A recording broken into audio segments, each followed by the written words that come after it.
I've made the very difficult decision that I'm going to be moving on from the Honda CRF300L. This might come as a shock to a lot of you because yes, I love the bike to bits. So in today's video, I want to go through how this happened. How did I arrive at a point where I'm wanting to sell my proclaimed unicorn motorcycle and move on? What are the factors that led to that decision? I also want to give the 300L its flowers because it is a fantastic bike. And stick around to the end because I'm going to be talking about exactly what bikes I'm thinking about replacing the 300L with. And it might not be one, there might be two coming into the garage.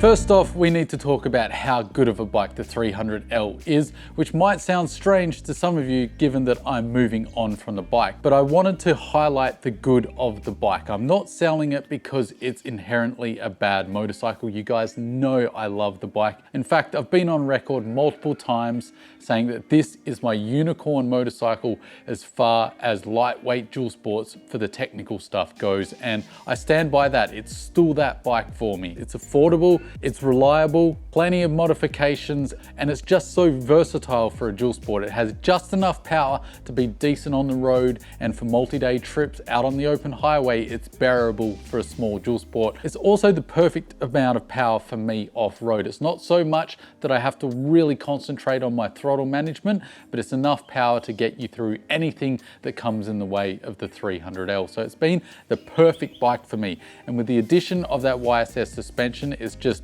chef's kiss when it comes to off-road riding. So why then am I moving on for it? Why am I giving up on a bike that I love so much?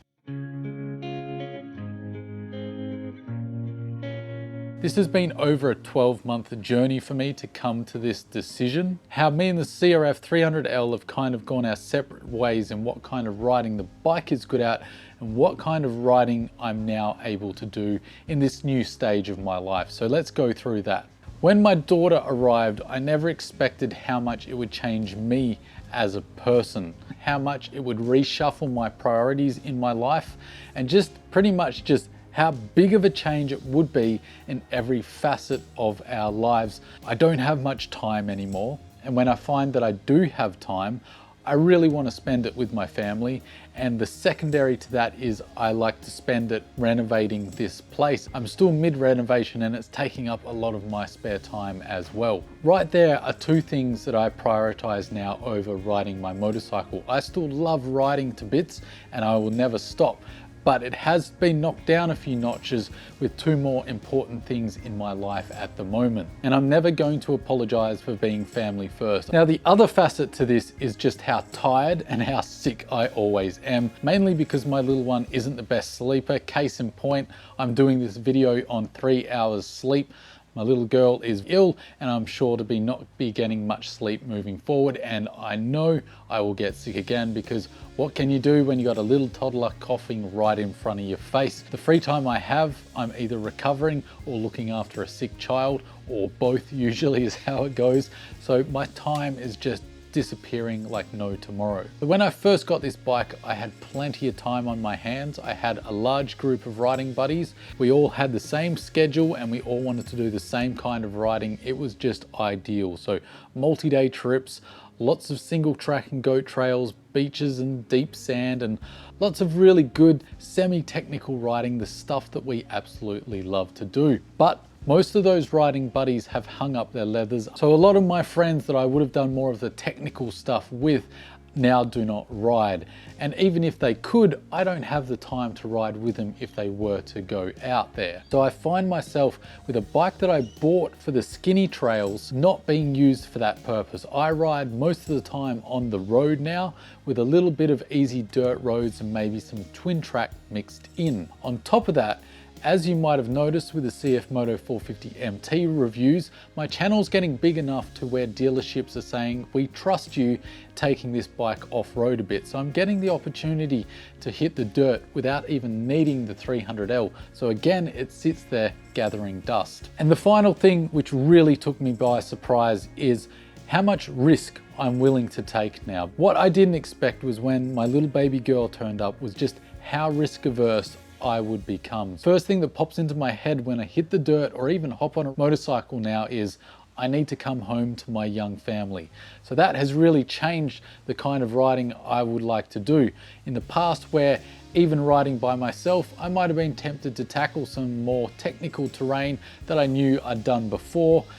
I'm no longer feeling like that. I do not feel confident enough to tackle goat trails by myself, which will be the reality because I have such limited time to get out there.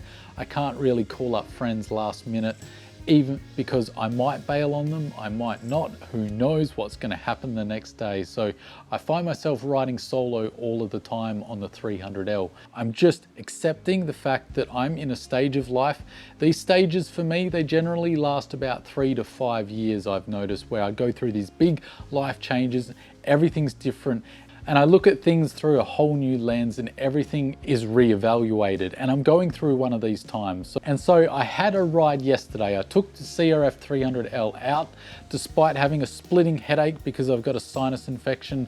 But I went anyway because I just wanted to reconnect with the bike, see what it was all about, and just enjoy the time. I wasn't planning to make a decision. I hadn't made a decision up until yesterday. Yesterday crystallized things for me and I realized it's time to let the 300L go. While the ride was fun, I enjoyed being in the dirt, I realized I didn't need the 300L to do it. In fact, there would have been better bikes for it because there was a lot of road mixed in with the dirt and a lot of that was back roads and high-speed highway, and I would have been much more comfortable, less fatigued and happy on an adventure bike. As sad as it is to let go of this 300L, but it just isn't the right bike for me. I need a bike that doesn't wear me out, that's good on the road, that's comfortable, that I don't get fatigued on, and just a little bit spicier. I want a little bit more performance because I do so much more road and highway use now. So that is where I'm at. I'm moving on from the 300L. I'm the kind of person that the motorcycles change with the stage of life that I'm in. And I'm in a new stage of life, so I need a new motorcycle to represent that change. I'm not sure if that makes sense to a lot of people. It probably sounds like gobbledygook, but for me, that's just how it's worked in my life. I can look back on my life, depending on the bike, I remember, yes, that was the time in my life when X, Y, and Z. And it's going to be the exact same for this next motorcycle. Is going to be my Dadventure motorcycle. The 300L is going, what am I replacing it with? It's a great question and it's one I haven't 100% made my mind up about yet, but there's definitely quite a lot of contenders. I'm thinking of actually splitting it up into 2 motorcycles again, having 2 bikes in the garage, because 2 is better than 1 always in my experience if you've got the means to do so. What I would like to do is get a fairly basic road bike, something that's more of a modern classic. So I've got the road bike idea sorted in my head, modern classic, something that's not too expensive because I want a second bike to go off-road. But what is that bike going to be? I haven't decided 100% on what bike it's actually going to be, but I do have a general category. I still want it to be lightweight, accessible, and I don't need crazy amounts of power. I'm not even thinking of a middleweight adventure bike here because I'll have a road bike to do all the road stuff. What I'm thinking about is lightweight, but I want more comfort than the 300L has and a little bit more power because admittedly I'll be doing more adventure touring now rather than more of the harder stuff off-road. But if I do get the slim opportunity to do some harder stuff off-road, I want the bike to still be able to get through it if I do decide to do that. I think that leads me to a certain category, one you'll be familiar with, and that's the small adventure bike market. So I'm thinking bikes like the CFMoto 450 MT. I am a little bit worried that it's a bit on the heavy side, but I was impressed with how well it did off-road. I also am going to be following closely like a hawk how the KTM 390 Adventure R is received by owners, how it does reliability, capability, because that looks almost perfect for me other than that underslung exhaust. The other one that I've seen pop up the last few days that's been in the rumor mill is the Aprilia Tuareg 450. That looks very exciting if that is to be true. I also want to give the 450 Himalayan a go as well. While it's a bit heavy, it definitely looks decent and capable off-road, but I need to get a decent test ride of that obviously. So that's the category I've kind of got in mind for my next off-road motorcycle. I will be back to a small lightweight dual sport at some point, but for this period, it's going to be a road bike coupled with a lightweight adventure bike, I think. I'd love to know your thoughts on what bikes I should be looking at. Do you think I'm making a mistake? Do you understand why I'm doing this? And are you excited for and have suggestions for what my next motorcycle or motorcycles should be? And as always, guys, thanks for watching. Don't forget to stay shiny side up, and I'll see you in the next one.